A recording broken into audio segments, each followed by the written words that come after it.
इमरान खान साहब का ना मौक़िफ़ बड़ा उसूली और कानूनी है। वो ये कहते हैं जी आपने गैर कानूनी केसेस बनाए हुए, ये तो ख़त्म करें आप। दूसरा वो ये कहते हैं मेरा मैंडेट मुझे वापस करें। अगर मैंडेट वापस नहीं करना तो मुझे इलेक्शन की डेट आप दें और हमें पूरा मौका दें जाके हम अपना इलेक्शन लड़ें और इलेक्शन के अंदर जाकर मुकाबला करें। मुझे नहीं लगता कि आसिम मुनीर साहब ये होने देंगे, ये उनसे करवाना पड़ेगा।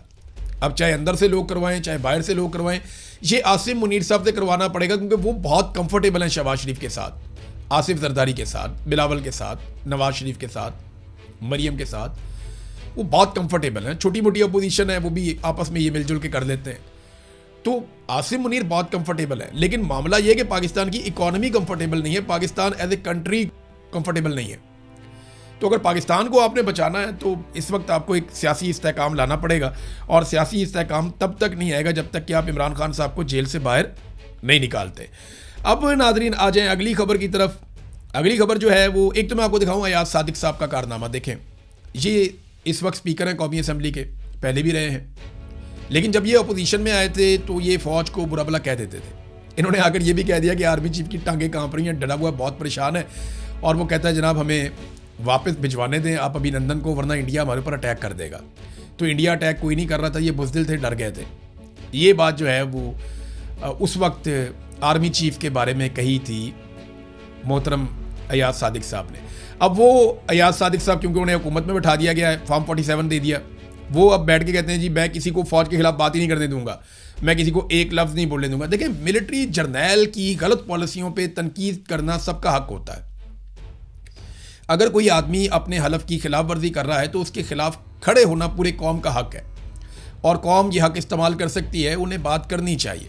आज़ादी इज़हार राय इसी को कहते हैं। ऐसा नहीं हो सकता कि एक आदमी जो है वो मुल्क के ऊपर काबिज हो जाए और अपने फ़ैसले मुसल्लत करे, ज़बरदस्ती मुसल्लत करे, कोई किसी की बात ही ना सुने वो आदमी, और फिर उस पर जब आप तनकीद करें तो वो एक इदारे के पीछे जाकर छुप जाए कि जनाब आपने तो इदारे पे हमला कर दिया। ऐसा नहीं है। एक आदमी की गलत पॉलिसियों पे तनकीद कभी भी इदारे पे तनकीद नहीं होती। ये बात अयाज सादिक साहब को पता भी है, लेकिन आप सारे जानते हैं कि इस वक्त मिलिट्री एस्टेब्लिशमेंट के कंट्रोल में हर चीज़। मिसाल के तौर पर एक और खबर आप देखें ना, ये 205 अरब रुपए मालियत का एक मनसूबा है। ये खारियां से पिंडी तक एक मोटरवे जानी है, खारियां से पिंडी तक जानी है, 205 अरब रुपए का एक बड़ा मनसूबा है, बहुत बड़ा मनसूबा है। तो ये बगैर किसी बोली लगाए, यानी बोली लगनी चाहिए थी ना कि फ़लानी कंपनी आ गई, फ़लानी कंपनी आ गई, फ़लानी कंपनी आ गई, ये 10-12 कंपनियाँ इन्होंने इसके अंदर बोली के अंदर हिस्सा लिया। जो बेहतर काम करेगा, जो ज़्यादा कम पैसों में काम करेगा, ज़्यादा अच्छी क्वालिटी का काम करेगा, उसको हम ये काम दे देंगे। नहीं, मौजूदा सरकार ने बगैर बोली लगाए फ़ौज का एक इदारा है जो फ़ौज के अंडर काम करता है, FWO यानी फ्रंटियर वर्क्स ऑर्गेनाइजेशन, उसको ये ठेका दे दिया डॉन अखबार के मुताबिक। यानी फैसला किया गया कोई बोली नहीं होगी, कोई कंपनी बीच में नहीं आएगी, कोई मुकाबला नहीं करेगा, बस FWO को हमने ये ठेका दे देना है। उठा के ठेका FWO को दे दिया। टैक्स इन्हें माफ़ हो जाते हैं, सहूलियात इन्हें हर तरह की मिल जाती हैं, ठेके इन्हें आराम से मिल जाते हैं, हर चीज़ इनकी फेवर में होती है, सिक्योरिटी ये अपनी खुद ही कर लेते हैं, कोई इनको बिल भेज नहीं सकता इनकी मर्ज़ी के ख़िलाफ़। तो कौन कारोबारी आदमी इनका मुकाबला करेगा जो फ़ौज के ज़ेली इदारे हैं उनका? कोई कर ही नहीं सकता, किसी का ये इख्तियार ही नहीं है, कोई नहीं कर सकता। तो पाकिस्तान के अंदर मुकाबले की फ़िज़ा ही ख़त्म कर दी गई है।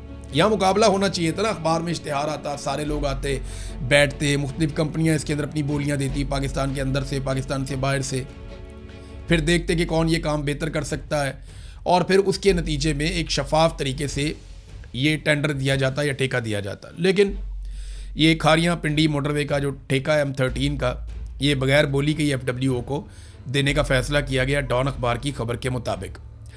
नादरीन, एक और ख़बर मेरे पास आई है, बल्कि पूरी दुनिया के अंदर ये खबर छपी है, और ये ज़रा खौफनाक चीज़ है।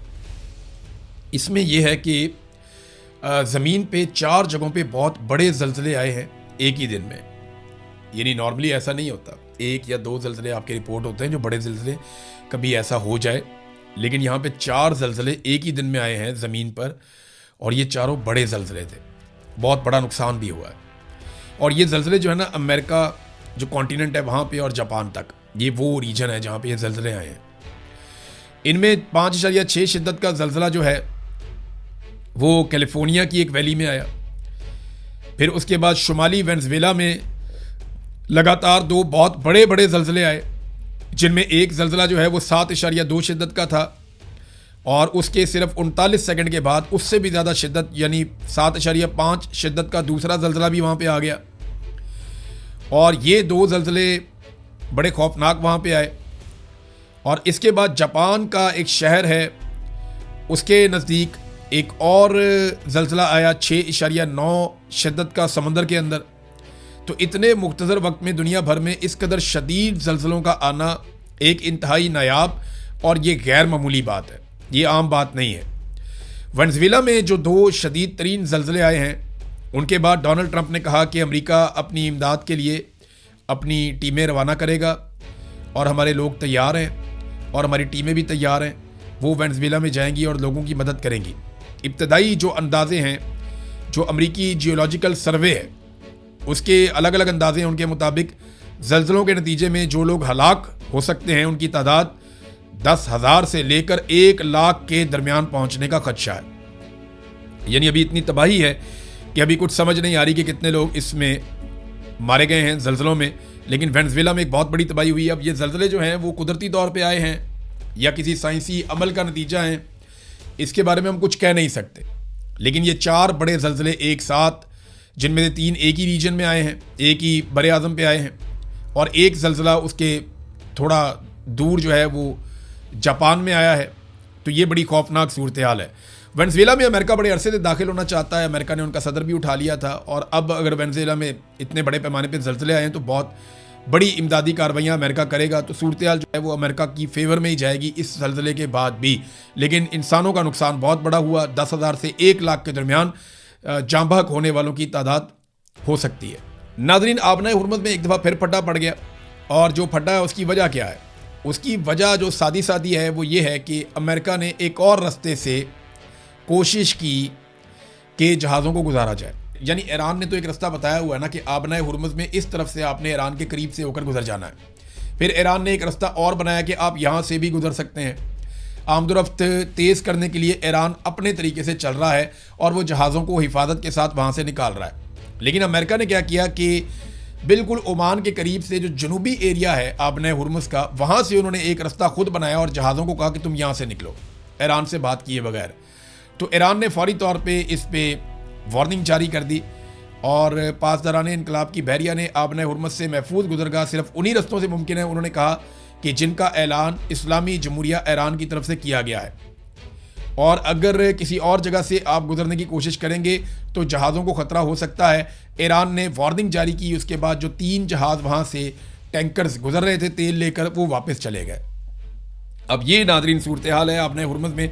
तो अमेरिका और ईरान के बीच में बार बार पंगे हो जाते हैं छोटे मोटे, और ये अमेरिका ने एक एडवेंचर करने की कोशिश की है कि ईरान की पहुँच से बाहर अगर हम जहाज़ों को निकाल सकें।